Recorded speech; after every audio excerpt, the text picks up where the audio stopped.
Hello, everybody. Welcome to Panel, a comic book podcast. I'm your host, Movie Master Mike, and today I'm going to do my May to be read list. And I've pulled 4 graphic novels out from my collection that I haven't read yet, that I plan to read this month, the month of May of 2019.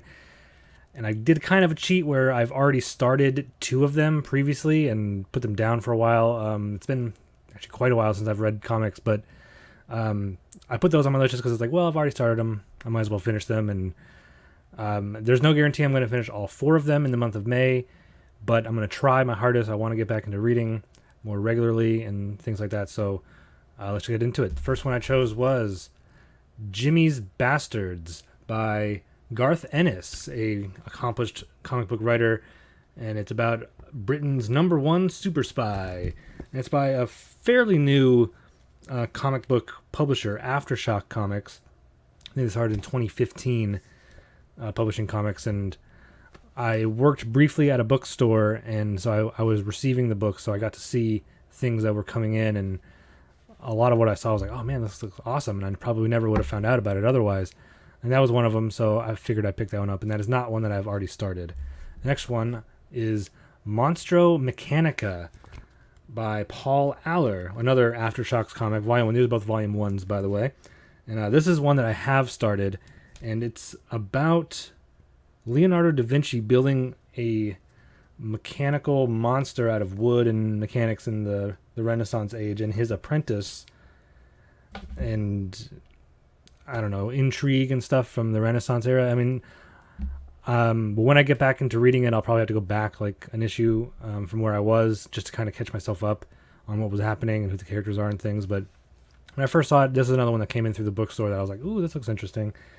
Because you don't see a whole lot of comic books set in the Renaissance era, so I thought that was pretty unique. And the art I thought looked really good. If you look it up, you can check out the art. But if I remember when I was reading it a couple of months ago, it gets really boring to look at. Like the colors are all the same, burgundies and browns, and it's just. Yeah, it just got a little boring to look at. Like when I was first flipping through it at the bookstore, I was like, "Oh, yeah, this looks interesting. The coloring's nice, and the lines are very clean and everything." And what I like about comics, like I love the artwork. That's like the #1 thing. Like the story has to be good, yeah, but if the art is really, really good, then the story can suffer a little bit because the art can make up for it. It can't go the other way for me. If the art is really bad, but the story is really, really good, I can't read it. It could be the best story in the world, but the art has to be at least interesting or suit the story or something. But that one, the art's kind of worn on me, and that's what I remember. But I'll give it a chance. I'll try to finish it. The next one I chose was Batman White Knight. This is one that came out, I believe, while I was working at the bookstore, so last fall. And this is another one that I started. I did start this one. I got maybe a couple issues in, maybe halfway. And if you know anything about it, it's about where the Joker takes a bunch of chemicals or pills or something like that and kind of cures himself, and so he becomes sane. And so he kind of gets released from Arkham and becomes kind of like a celebrity and starts saying all these things like Batman's the real villain. And look, like just trying to stop me, he like crashed a bunch of cars and ruined a bunch of people's houses just to catch one guy. Like he's the menace. And so, I mean, the roles kind of get reversed, but again, I'll have to go back like at least one issue just to kind of catch myself up with the story. And the artwork's really good. The art is it's written by Sean Murphy. The art is by Matt Hollingsworth. It's really good. The art just fits the story really well, and I'm pretty sure these guys have worked on lots and lots of different things.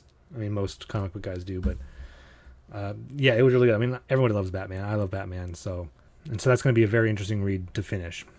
All right, my next one is Catwoman from the New 52, Volume 5, Race of Thieves by Ann Nocenti. I think I'm saying that right. But this is a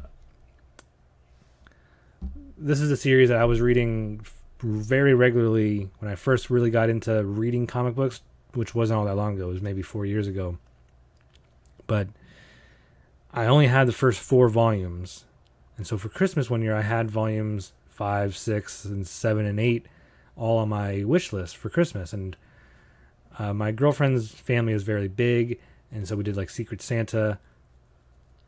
Or no, we didn't do Secret Santa that year. But anyway, like, so we just got everybody just like a little gift. And one of her brothers got me Catwoman, but I think it was like volume 6 or 7. And I was like, oh, this is great. Like, this is one that I need. It was on my wish list. Like, this is fantastic. But I don't want to jump ahead and not read volumes 5 or 6. So then another gift I got from somebody was another volume, but one that I couldn't read yet because it wasn't volume 5 or 6. Like, and then finally, at a used, no, I don't want to say it's not a used, I think it's only on the East Coast store. It's called Ollie's Bargain Buys or something. And like when things don't sell at regular stores like Target or whatever, they buy them out for probably dirt cheap. So they have like, books from like 2 years ago, like kids' books or whatever, like that didn't sell at traditional stores that they can now sell, and things like that, like old toys, old kitchen utensils and things. Like, it's just it's a unique little store, and they have some Marvel and DC comic buyouts from, a lot of like DC New 52, but like stuff nobody wants to read, especially this far away from New 52 in by today. But I finally found volume 5 and 6, or whichever ones I needed to complete the ones that I did have. So now I can finally start reading volume 5. It's been years since I finished volume 4, so but I'm pretty sure none of them have a ton to do with each other, and I'm pretty sure this came out at the same time that Batman volume 4 came out in New 52, which was 0 year. So I'm pretty sure it probably has to tie into that, because so far the Catwoman stories have tied in to the Batman stories. You had, or at least volume 3 did with, or volume 4 of Catwoman with the Joker story, The Death of the Family.